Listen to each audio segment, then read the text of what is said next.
Hello बच्चों, कैसे हो तुम लोग। तो हम लोग थर्मल एक्सपेंशन का लेक्चर नंबर 6 कवर करने वाले हैं, जिसके अंदर हम लोग देखेंगे हीट एंड टेम्परेचर। बेसिक बात करेंगे पहले हीट के बारे में, उसके बाद टेम्परेचर के बारे में, और उसके बाद हम लोग पढ़ेंगे टेम्परेचर स्केल, और इसी का दूसरा नाम है थर्मोमेट्री।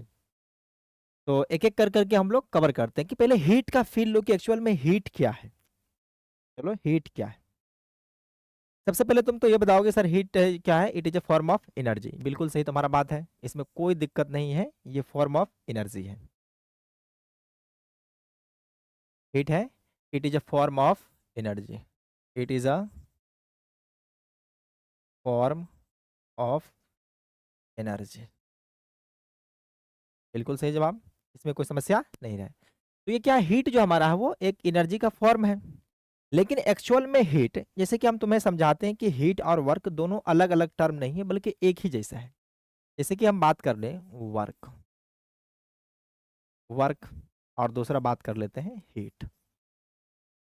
ये हीट के बारे में, तो वर्क और हीट के बारे में थोड़ा सा हम लोग कुछ बात करते हैं। सबसे पहले देखो कि इसका एसआई यूनिट देखो, तो वर्क का क्या होता है, जूल होता है। सही जवाब, इसमें भी कोई समस्या नहीं।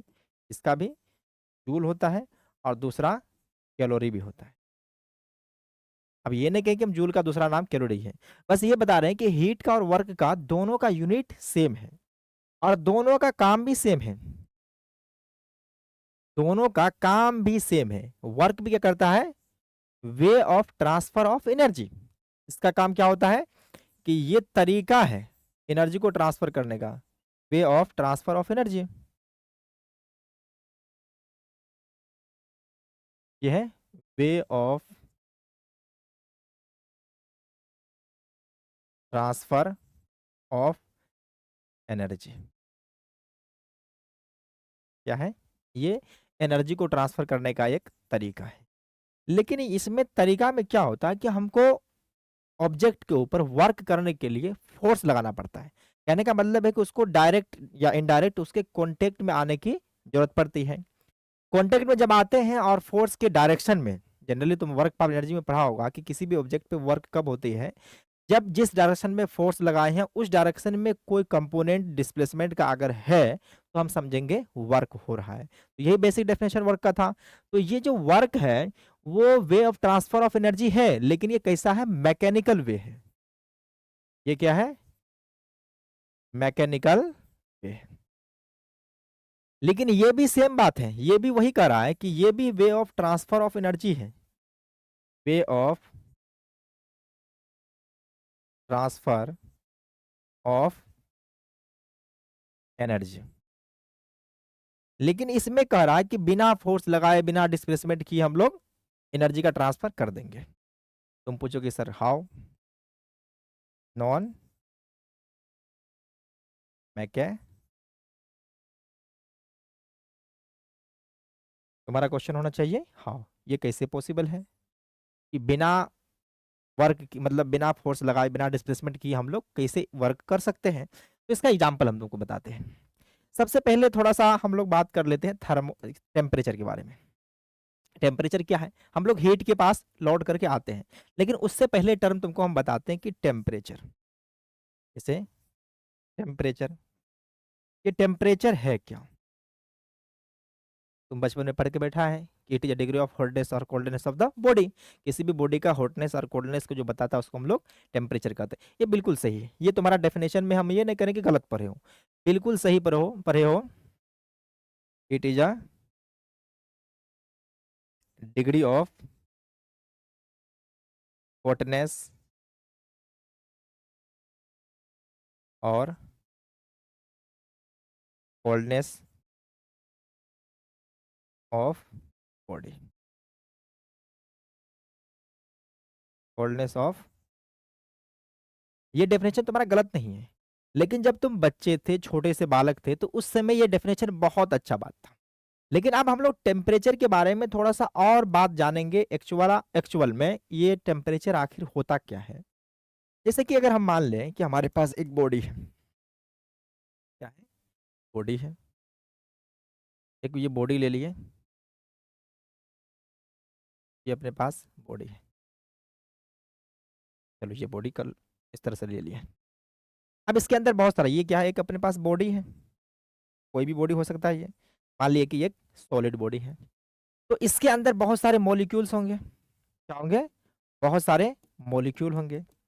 और तुम जानते हो कि कोई भी मॉलिक्यूल जो नेचर के अंदर होते हैं वो रेस्ट कंडीशन में नहीं होते, वो वाइब्रेट करते रहते हैं। तो इसका मॉलिक्यूल क्या हो रहा है कि लगातार वाइब्रेट कर रहा है, इस डायरेक्शन में, इस डायरेक्शन में, इस डायरेक्शन में। तो इसके वजह से क्या है कि इसके पास काइनेटिक एनर्जी है। क्या है, काइनेटिक एनर्जी है। अगर किसी भी बॉडी का टेम्परेचर जितना ज्यादा हम करेंगे तो उसके अंदर जो मॉलिक्यूल का वाइब्रेशन होगा उतना ही ज्यादा फास्ट होगा। बात समझ रहे हो?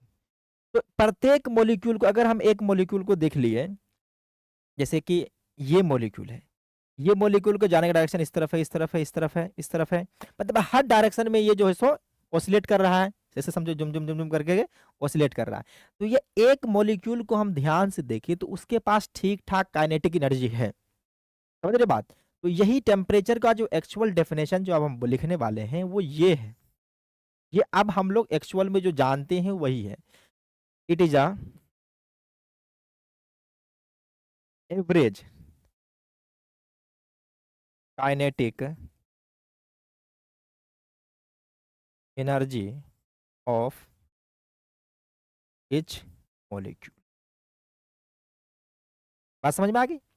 हम ये बता रहे हैं कि टेम्परेचर जो डिग्री ऑफ हॉटनेस और कोल्डनेस को बता रहा था वो बिल्कुल सेम बात है कि वो हॉटनेस और कोल्डनेस का जिसके अंदर मॉलिक्यूल ज्यादा वाइब्रेट कर रहा है वो ज्यादा गर्म है, या जिसका टेम्परेचर ज्यादा है या जो ज्यादा गर्म है, ज्यादा हॉट है, उसके अंदर मॉलिक्यूल को वाइब्रेट करने का या ऑसिलेट करने का जो टेंडेंसी है वो ज्यादा है।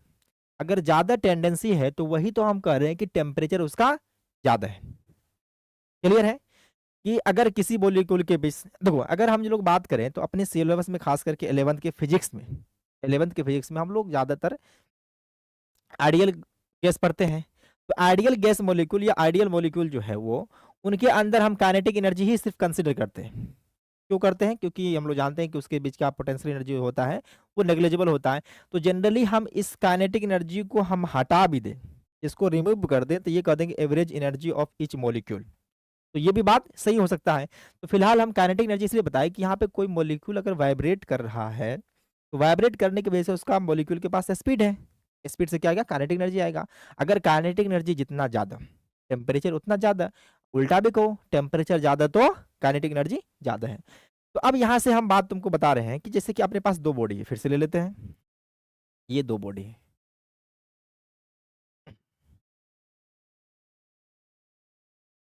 चलो ये दो बॉडी लिए, इसका टेम्परेचर मान लेते हैं, ये वाला जो टेम्परेचर है इसको T1 मान लेते हैं, इसका टेम्परेचर जो मान लेते हैं T2 है। क्या है? दोनों बॉडी का। और हम कंसिडर करेंगे जो हमारा T1 है वो ग्रेटर देन T2 है, तो इसको हम कहीं पे लिख देते हैं कि जो T1 है वो ग्रेटर देन T2 है। T1 ग्रेटर देन T2 है। तुम कहोगे सर इस छोटे से जगह में बहुत घुसेड़ रहे हो। नहीं, बस हम तुमको बस फील देना चाहते हैं कि ये एनर्जी का ट्रांसफर कैसे करेगा बिना फोर्स लगाए। तो अब तुम ही बताओ कि अभी हम कुछ देर पहले बात की कि इसके अंदर जो मॉलिक्यूल है वो फास्टली क्या करेगा, ऑसिलेट करेगा, ये बहुत ज्यादा ऑसिलेट करेगा। और इसके अंदर जो मॉलिक्यूल धीरे धीरे धीरे धीरे करेगा, मतलब धीमी गति से, क्योंकि इसके पास एनर्जी कम है, काइनेटिक एनर्जी कम है, तो जिसकी वजह से ये स्लोली ऑसिलेट कर रहा है और ये फास्टली ऑसिलेट कर रहा है। लेकिन अब देखो कि अगर मान करके चलो कि ये बॉडी ठीक ठाक सेपरेशन पे है, तो अभी इसका जो टेम्परेचर है और इसका टेम्परेचर, उन दोनों में कोई खास चेंज नहीं आएगा। लेकिन इन दोनों बॉडी को हम कनेक्ट कर दिए, क्या कर दिए, कनेक्ट कर दिए। तब इसका मॉलिक्यूल जो है जितना ज्यादा वाइब्रेट कर रहा था वो ट्रांसफर करके इसका मॉलिक्यूल का एनर्जी को इंक्रीज कर देगा। क्या? इसका मॉलिक्यूल की एनर्जी को इंक्रीज कर दिया। जैसे कि मान के चलो कि इसके बगल में जैसे ही आए, अगर दो मॉलिक्यूल है, जैसे ये मॉलिक्यूल था और ये मॉलिक्यूल है, इसका टेम्परेचर ज्यादा है और इसका टेम्परेचर कम है। अब टेम्परेचर कम होने की वजह से, ये टेम्परेचर ज्यादा है तो इसके अंदर का मॉलिक्यूल ज्यादा वाइब्रेट कर रहा है, और इस वाइब्रेशन की वजह से इसके अगल, देखो ये इसके अगल बगल में एयर पार्टिकल है तो एयर पार्टिकल के भी मॉलिक्यूल को वो वाइब्रेट करेगा ही। लेकिन इसका ज्यादा एबंडेंट होने की वजह से हम लोग को सराउंडिंग जो होते हैं उसका टेम्परेचर ज्यादा फील नहीं होती है। अगर मान के चलो कि हम लोग वे ऑफ ट्रांसफर ऑफ हीट पढ़ेंगे कि बहुत सारे तरीका 3 पढ़ेंगे, उसको, लेकिन फिलहाल हम ये बता रहे हैं कि इसका टेम्परेचर ज़्यादा होने की वजह से इस बगल वाले बॉडी का जो सराउंडिंग में कोई ऑब्जेक्ट होता है उसका टेम्परेचर चेंज हो जाता है। तो बस यही बता रहे हैं कि इसका एनर्जी ज़्यादा था, इसके वजह से इसके अंदर कुछ ना कुछ एनर्जी का ट्रांसफर हो गया।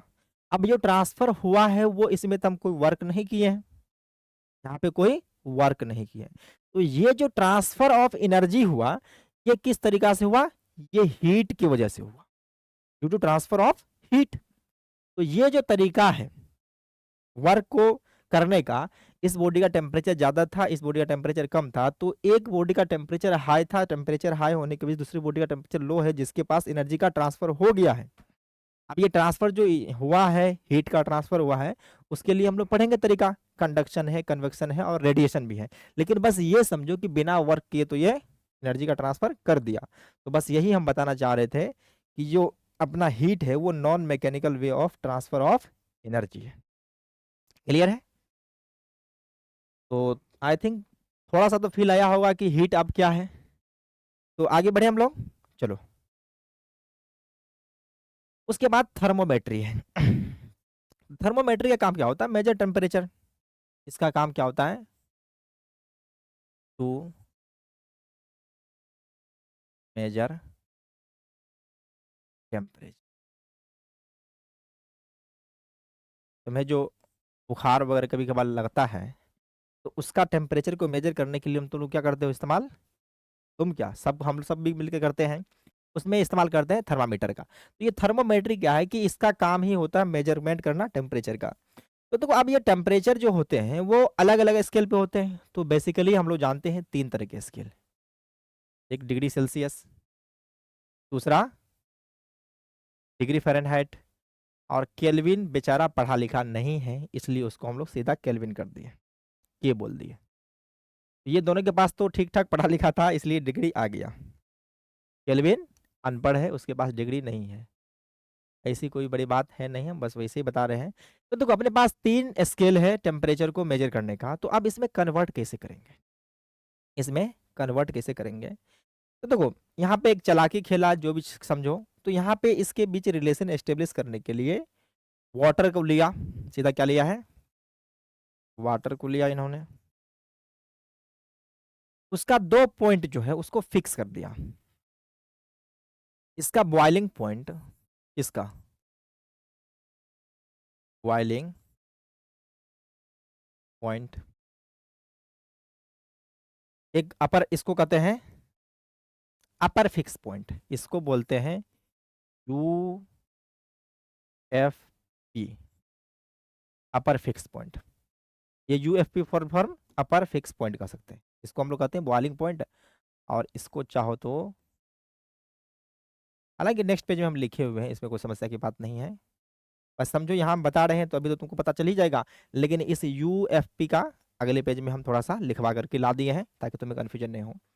तो अब बॉइलिंग पॉइंट ऑफ वाटर जो होता है वो तो फिक्स होता है, कितना डिग्री होता है, 100 डिग्री सेल्सियस, सेल्सियस में बात कर रहे हैं। तो उसी तरह से अगर इसका फ्रीजिंग पॉइंट देख ले हम लोग वाटर का,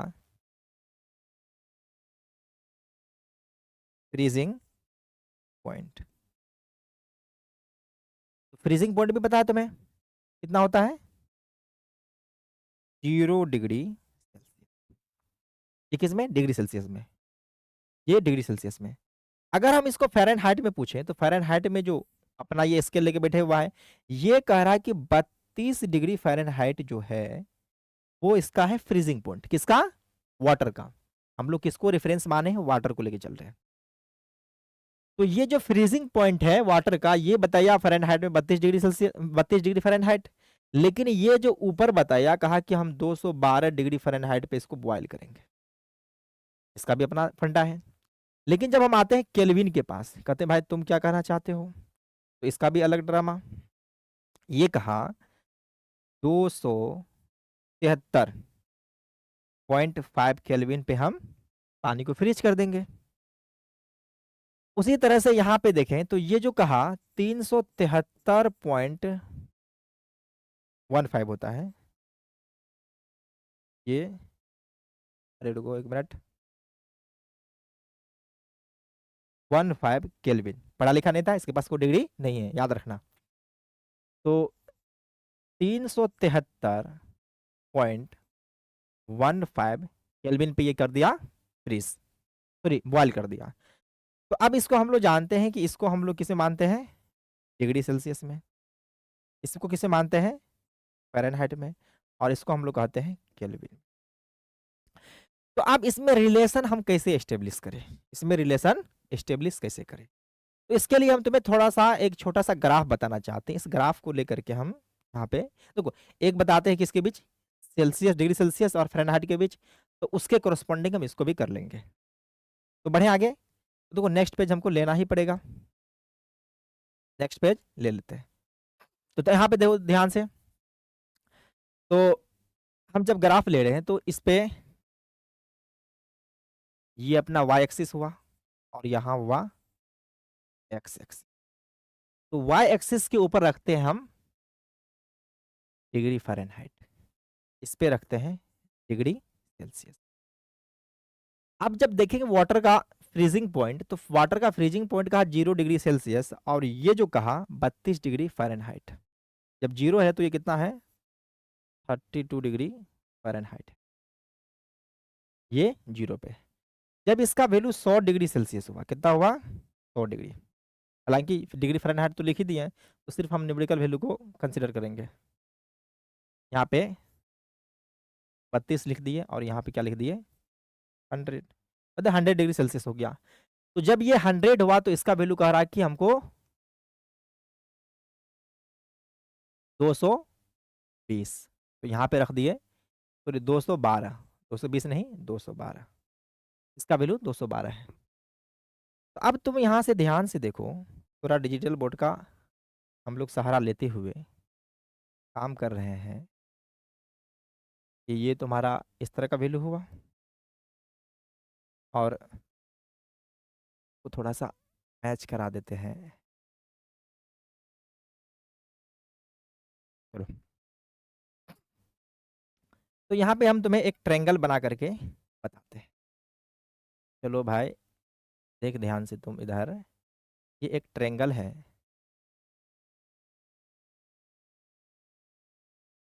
ये एक ट्रायंगल है। चलो ध्यान से देख लिया। तो अभी यहाँ पे हम टेन थीटा लिखेंगे, तो इसको हम मान लेते हैं कि थीटा है अपना, क्लियर है। हाँ इसका तो पता है तुमको पॉइंट, ये पॉइंट कितना है 212 कोमा 100, 212 क्या बता रहा है फ़ारेनहाइट में, और 100 किसमें बता रहा है, डिग्री सेल्सियस में। तो यहां से अगर इसका लेंथ देखें तो ये जो यहां से लेकर के यहां तक का अगर इसमें देखेंगे चेंज कितने का आया, इसमें चेंज आया है इस लेंथ में जनरली, तो ये तो यहाँ पे 0 था x, तो यहाँ पे टोटल आ गया 100। और इसमें चेंज देखो किसमें, ये जो y कोऑर्डिनेट है उसमें क्या फ़ारेनहाइट स्केल है, तो इनिशियली 200 सॉरी इनिशियली 32 था और फाइनली कितना 212, तो इसमें आया है चेंज कितना का 180, इसका आया 180 का। अब हम जानते हैं कि कोई रैंडम पॉइंट ले लिया, हम यहाँ पे एक रैंडम पॉइंट ले लिए degree F comma degree C, तो इसके कोरस्पॉन्डिंग हम निकाल के देखते हैं, इसके कोरस्पॉन्डिंग निकाल के देखते हैं। तो एक बार टेन थीटा हम लोग लिखेंगे, टेन थीटा जब लिखेंगे तो अपने को क्या होगा, ये वाला लेंथ कितना आया 180 डिवाइड बाय ये वाला लेंथ बेस, तो ये आया 100। अब इस तरह से टेन थीटा जैसे हम इसमें निकाले हैं, तो ये ट्रायंगल जो तुमको छोटा सा अभी लिए हैं विद्युत सा ट्रायंगल, ये वाला ट्रायंगल, इसका तुम ये बताओ कि ये भाई साहब इसका ये लेंथ कितना है। तो कॉमन सेंस की बात है, अगर एक्स एक्सिस में देखेंगे तो ये वाला लेंथ जो होगा यहाँ पे कितना है, इस कोऑर्डिनेट का वैल्यू डिग्री सेल्सियस है, तो ये हो जाएगा सीधा डिग्री सेल्सियस, इसमें तो कुछ नहीं है, 0 से स्टार्ट होकर डिग्री सेल्सियस तक गया। लेकिन ये वाला लेंथ, ये वाला लेंथ जो है एफ माइनस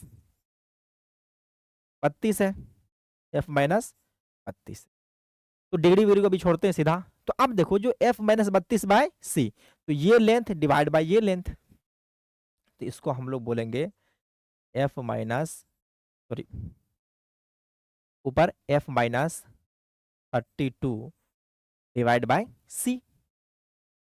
लेकिन तुम ये रिलेशन को पढ़ करके बैठ चुके हो, क्योंकि सर ये क्या बात हुई, इसको तो हम जानते हैं, C/5 बराबर F माइनस 32/9, इसको तुम तो जानते हो ना, F माइनस 32 डिवाइड बाय 180। लेकिन हम इसी बात को थोड़ा सा ये बताना चाहते हैं कि देख मेरे भाई, ये जो हम लाए इसको डिवाइड करके तुम देखो वही आ रहा है, C/5 equal to F minus 32/9। अगर डिवाइड करो तो यहाँ से देखो ये 0 0 कैंसिल हो गया। एक बार करके दिखा देते हैं, फिर इसको हम मिटा देंगे। ये 0 खत्म, ये 0 खत्म, ये 5 टाइम्स में हुआ और ये 9 टाइम्स में। C/5 equal to F minus 32/9। तुम डायरेक्ट रट्टा मार के बैठा हुआ था, ये नहीं करके रखे हो, 5th क्लास से पढ़ते हुए आ रहा है। लेकिन हम ये तुम्हें नहीं बताना चाहते, हम कुछ और बताना चाहते हैं। हम ये कह रहे हैं, क्या कह रहे हैं, तो इस बात को थोड़ा हम इस तरह से बताना चाहते हैं, इसको हम इस तरह से बताना चाहते हैं कि कोई टेम्परेचर ले लिए, मान के चलो कि वो डिग्री सेल्सियस में कोई भी टेम्परेचर, रैंडम वैल्यू, हमको पता नहीं कि वो कितना टेम्परेचर अभी है, उसमें से तो माइनस कर दो उसका फ्रीजिंग पॉइंट। फ्रीजिंग पॉइंट को क्या बोले हम लोग, इधर देखना, इसको लोअर फिक्स पॉइंट बोलते हैं, इसको लोअर फिक्स पॉइंट। तो चलो यहीं पे कर रहे हैं, तो C माइनस में lower fix point, lower fix point, पहले इसको एक बार, सॉरी इसको, अरे क्या हो रही है जी, चलो चलो, C माइनस 0 था डिग्री सेल्सियस में, देखें, डिवाइड बाय इसका अपर फिक्स पॉइंट कितना था, तो लोअर फिक्स पॉइंट कितना, 0। उसी तरह से यहाँ पे कोई एक रैंडम वैल्यू को लिए फ़ारेनहाइट में, minus lower fix point divide by upper fix point कितना 212 माइनस लोअर फिक्स पॉइंट 32।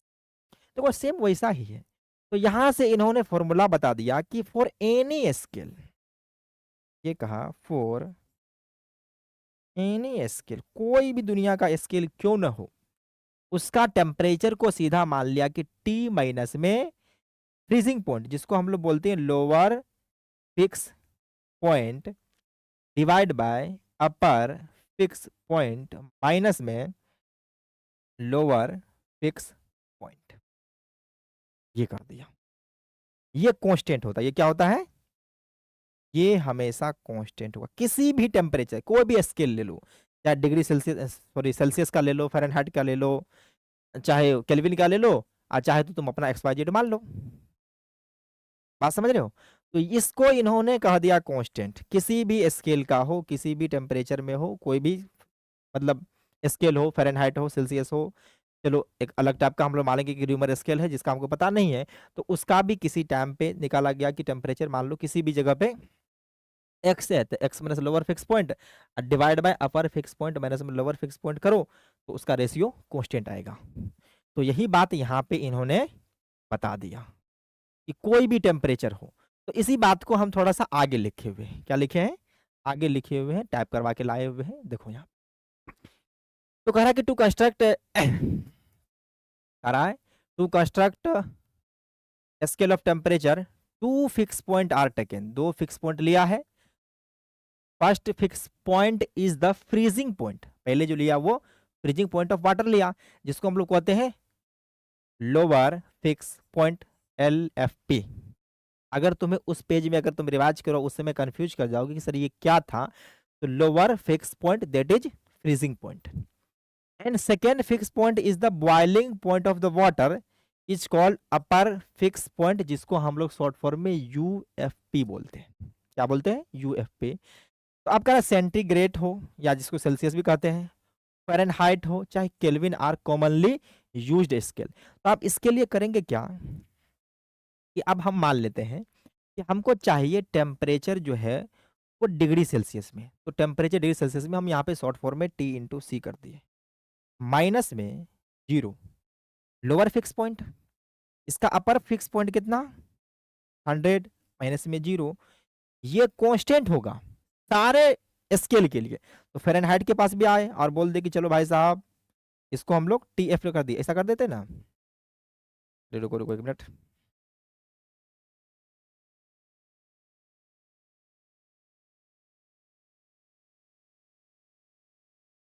ये था इसको, एनी टाइम टी पे मान लेते हैं टेम्परेचर सी है, सी माइनस में 0। उसी तरह से एफ माइनस में 32 डिवाइड बाय इसका अपर fix point 212 minus lower fix point कितना 32 इक्वल टू, अगर देखे केल्विन टेम्परेचर में तो केल्विन का lower fix point 273.15, 273 point 273 point, आधा हिंदी आधा इंग्लिश, क्या मिक्सचर है, क्या कॉम्बिनेशन है। उसी तरह से 373.15 माइनस में 273.15, ये सब होता है कांस्टेंट, ये सब है कांस्टेंट वैल्यू, ये सब दिया कांस्टेंट। इसका मतलब इसका any temperature minus freezing point divide by upper, मतलब boiling point minus freezing point. उसी तरह से फ़ारेनहाइट में भी सेम किए, केल्विन में भी सेम किए। तो ये है तुम्हारा रामबाण इलाज, हर मर्ज की दवा। तो देखा कितना अच्छा से हम लोग इसका एक रिलेशन एस्टेब्लिश कर दिए। तो अब इसमें हम लोग क्वेश्चन करने लायक हो चुके हैं। अगर कोई भी टेम्परेचर दे, कोई भी स्केल में दे, उसको कन्वर्ट करने कहा दे तो हम लोग फटाफट कर लेंगे। करके देखें, चलो। तो अब यहाँ से क्वेश्चंस पे आते हैं हम लोग। करा कन्वर्ट 227 डिग्री सेल्सियस को किस में कन्वर्ट करना है, ध्यान से देना है। इसको कन्वर्ट करना है केल्विन में और फ़ारेनहाइट में। तो केल्विन में पहले कन्वर्ट करके देखते हैं, केल्विन में कन्वर्ट करके देखते हैं। चलो, तुमको कि सर केल्विन में कन्वर्ट करना है ना, तो 273 प्लस 100 कर दे, मतलब जो भी दिया हुआ उसको कर दो। ठीक है, कोई दिक्कत नहीं, हम कर देंगे। लेकिन बस हम बताएं कि जो तरीका जो हम बताए हैं तुमको, वो ऐसा तो नहीं गलत है। ये तो तुमको पता है ना जी, डिग्री सेल्सियस से केल्विन में जाना है तो उसमें क्या है 273.15 ऐड कर दो। ठीक है, कोई दिक्कत नहीं इसमें, हम समझते हैं तुम्हारी बातों को, तुम कहना क्या चाहते हो। लेकिन हम ये बताते हैं कि जनरल तरीका जो अपना है, C माइनस में 0 डिवाइड बाय 100 माइनस में 0 इक्वल टू K माइनस में 273.5 डिवाइड बाय 373.15 माइनस में 273.15। तो अब इनको देखो ध्यान से कि ये भी वही कहना चाहते हैं जो तुम कह रहे हो, इसका मतलब कुछ और नहीं है, तुम्हारा ही मतलब ये है। तो ये हो गया C by 100 equal to K minus 273.15 divide by 100। इतना मेहनत करे क्या फायदा, फिर तो वहीं पे आ गए हम। तो अब केल्विन में लिखने के लिए इस वैल्यू को इधर भेज दो, 273 प्लस 1.5 प्लस में सेल्सियस में जो भी है। तो अगर टेम्परेचर अपने को चाहिए किसमें, केल्विन में, तो उसके लिए करना क्या पड़ेगा, 273.15 प्लस में कितना 27, कितना था ये 27 डिग्री था। 27 को ऐड जैसे ही किए, ये आ गया है 300.15 के। अब पता है कैलकुलेशन के दौरान हम लोग 15 को हटा देते हैं। तो अब हमको पता चल गया कि 27 डिग्री सेल्सियस जो है, 27 डिग्री सेल्सियस किसके इक्वल टू है, 300.15 केल्विन के बराबर है। देखो बात सेम ही है, दोनों अपने अपने स्केल में बताया है, दोनों अपने अपने स्केल में बताया। एक कहा कि 27 डिग्री सेल्सियस मेजरमेंट आया है, दूसरा कहा कि नहीं 300.15 केल्विन आया है। तो ये दोनों कहने का मतलब अलग अलग नहीं है। जैसे कि फॉर एग्जांपल के तौर पे बात कर लो कि अगर तुम इंडिया में खरीद रहे हो तो तुमको 800 में कपड़ा दे, मतलब 800 में समझो कि एक कपड़ा दे रहा है। सेम कपड़ा को तुम अमेरिका में खरीदोगे तुम्हें 10 डॉलर में हो जाएगा। अब तुम भी कंफ्यूज करोगे कि सर ऐसे कैसे हो गया, इतना सस्ता कैसे हो गया। तो देखो बात सस्ता की नहीं है, क्योंकि वहां का $1 जो तुम्हारे 80 रुपए के बराबर है। तुम जो 800 दिया, तो 80 गुने 10, ध्यान दो, 880 गुने 10 है, तो वहां पे 1 गुने 10 किया, तो जो तुम यहाँ पे 80 कर रहा था वहां 1 के बराबर था। अमेरिका की बात कर रहे हैं, कहीं और का कुछ और भी हो सकता है। तो वही बता रहे हैं कि जो बात ये 27 डिग्री सेल्सियस के लिए कह रहा है कि उसी बात को ये केल्विन बता रहा है 300.15 केल्विन के बराबर है। तो ये तो हो गया किसके बराबर, केल्विन में। अब फ़ारेनहाइट में हम लोग करके देखते हैं। तो इसके लिए हम लोग फॉर्मूला रट के बैठे हुए हैं, तो चलो फिर से हम लोग देखते हैं कि देखो इस बार लिखते हैं टेम्परेचर इन सेल्सियस को TC, माइनस में 0 डिवाइड बाय 100। बुक में ऐसे लिखा रहता है, बुक में जो है ना ऐसे लिखा TC for temperature in centigrade या सेल्सियस, माइनस में lower fix point 0 equal to temperature in Fahrenheit minus में 32 और divide by 212 minus 32 equal to temperature in Celsius divide by 100 equal to temperature in Fahrenheit minus 32 और divide bye 180। इस zero ने इस zero को निपटा दिया। दुई की टेबल से ये 5 टर्म्स में और ये 10 टर्म्स, तो घुमा फिरा के हम लोग वहीं आगे C minus C/5 equal to temperature in Fahrenheit minus 32 divide by 9 के पास। तो ये तो अपने को दिया हुआ है, ये 27 डिग्री सेल्सियस दिया हुआ था। इसको हम कर देते हैं 27, इसको इधर ले आए इंटू 9 डिवाइड बाय 5 प्लस में 32। सर क्या क्या एक ही बार में कर दिए, कुछ समझ नहीं आया, कैलकुलेशन किया और कुछ नहीं किए। तो हम तुम्हें यह बता रहे हैं कि टेम्परेचर जो सेंटीग्रेड में था वो दिया हुआ था 27 डिग्री सेल्सियस, तो इस 9 को इधर भेज दिए और 5 तो पहले से था और ये माइनस 32 था, इसको इधर डिवाइड कर दिए। तो अब कैलकुलेशन बचा है, इसको थोड़ा सा हम करने की कोशिश कर रहे हैं। मेरा कैलकुलेशन तुम्हारे जैसा है, सही गलत नहीं सही। तो अब इसको देखो 9 से मल्टीप्लाई करोगे ना तो ये हो जाएगा 729। देखो 343 होता है, 343 देखते हैं एक बार। हाँ तो 9 गुने 7 नंबर 63 हिंदी में बचा कितना, 9 दूनी 18 6 24 होता है, 243 ठीक है, 243 होता है डिवाइड बाय 5 प्लस 32। तो यहाँ से इसको देखो, इसको डिवाइड करने का तरीका क्या होता है कि ऊपर वाला डबल कर दो, एक पॉइंट बैठा देना। 486 बहुत लोगों को पल्ले भी नहीं पड़ा होगा, ये 5 से डिवाइड हो गया प्लस 32 ऐड कर दो। तो अब टेम्परेचर जो आ गया फ़ारेनहाइट के अंदर वो कितना आ गया, ऐड कर दो, तो ये हो गया 80.6 डिग्री, 80.6 डिग्री फ़ारेनहाइट होगी। अब तुम्हारे लिए हम एक काम छोड़ के जाते हैं कि जो आदमी का नॉर्मल जो ह्यूमन होता है उसका बॉडी टेम्परेचर 37 डिग्री सेल्सियस होता है। क्या होता है, नॉर्मल ह्यूमन मैन का 37 डिग्री टेम्परेचर होता है, बॉडी टेम्परेचर 37 डिग्री टेम्परेचर होता है किसमें, सेल्सियस में। इसको कन्वर्ट करना है, मान ले डॉट डॉट डिग्री फ़ारेनहाइट है, तो ये तुम कन्वर्ट करोगे ये कितना होता है। क्लियर है, इसको कर लेना। अब आगे बढ़ते हैं नेक्स्ट क्वेश्चन पे। यहाँ पे हम क्या किए कि एक अलग टाइप का अपने आप में एक स्केल मान लिए, उसके बारे में कुछ इन्फॉर्मेशन नहीं दिया हुआ था कि ये स्केल कैसा है नहीं है, तो हम उसको देख लिए कि करा कि फॉर ए र्यूमर स्केल, मतलब अफवाह है ये स्केल, आइस पॉइंट उसका दिया हुआ है 0 डिग्री, एंड स्टीम पॉइंट मतलब बॉइलिंग पॉइंट जिसको बोलते हैं उसी को स्टीम पॉइंट भी कहते हैं, या 80 डिग्री र्यूमर दिया हुआ है। Find the value of 20 degree Celsius in terms of rumour scale. तो र्यूमर स्केल में कितना होगा, ऑप्शन दिया हुआ ABC 24 14 16 28। तो बताओ, अब इसके लिए तो तुम तो फंस जाता कि ये कौन सा स्केल है, इसका तो कोई रिलेशन तुम्हें पता नहीं है। लेकिन हम जो एक जनरल रिलेशन बताए हैं वो कभी गलत नहीं होगी।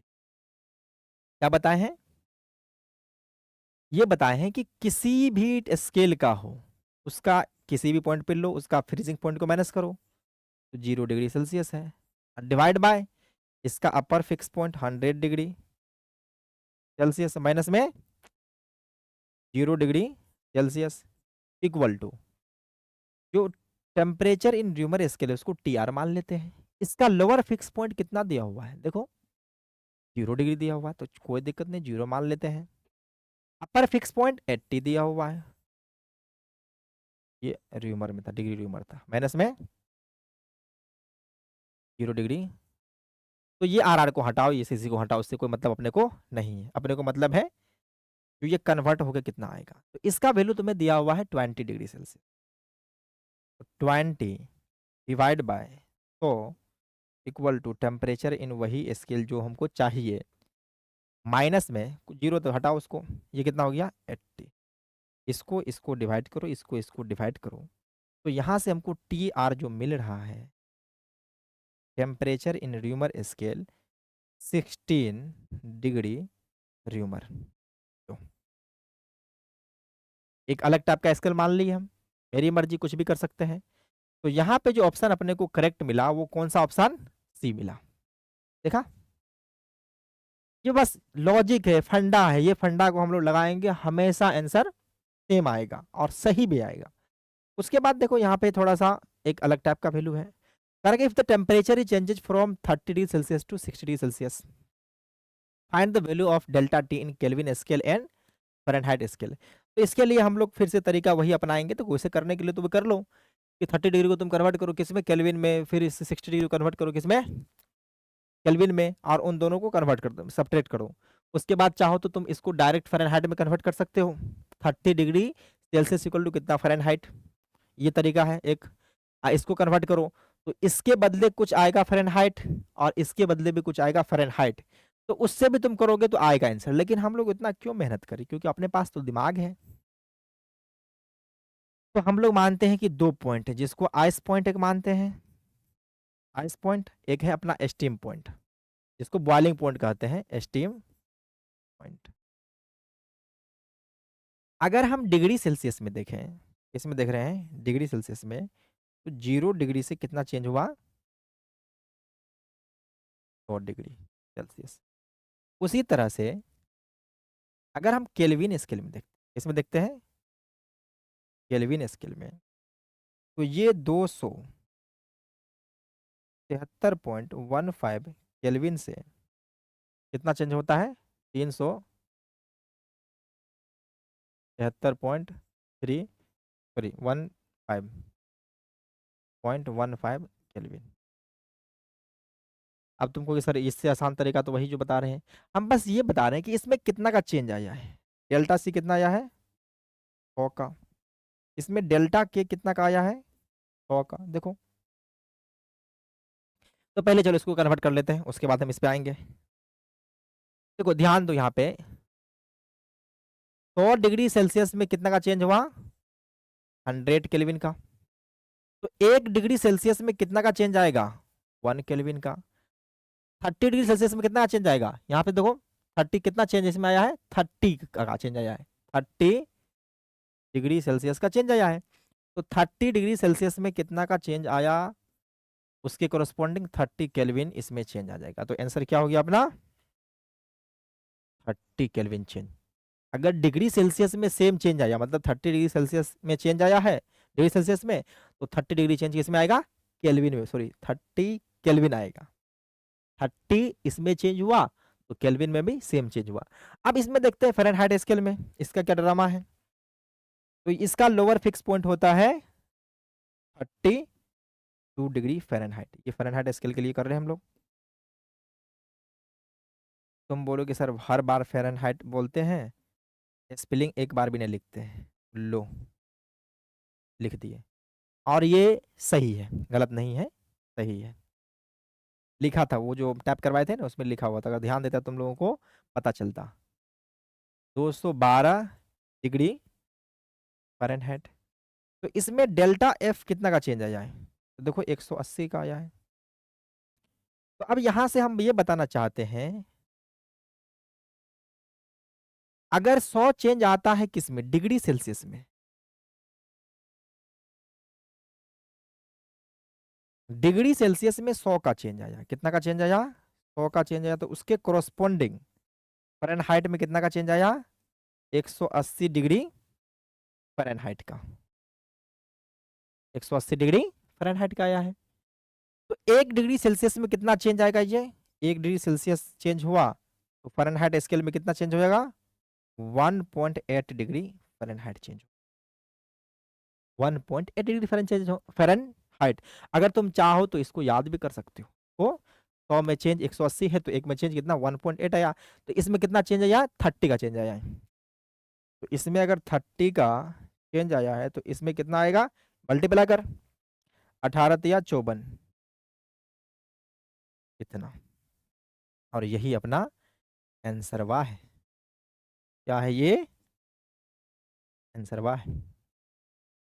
तो इस तरह से हम लोग आज का काम यहीं पे खत्म करते हैं, क्योंकि अगर देखा जाए तो थर्मल एक्सपेंशन अपना खत्म हो गया है। इसके ऊपर हम करते क्या है कि कम से कम 10 से 12 क्वेश्चन या 15 क्वेश्चन जो भी हो, अच्छा अच्छा क्वेश्चन जो थर्मल एक्सपेंशन पे एक सीरीज लेकर के आते हैं, और उस क्वेश्चन को भी हम करा करके इसका काम खत्म करते हैं। फिर नेक्स्ट स्टार्ट करेंगे हम लोग कैलोरीमेट्री।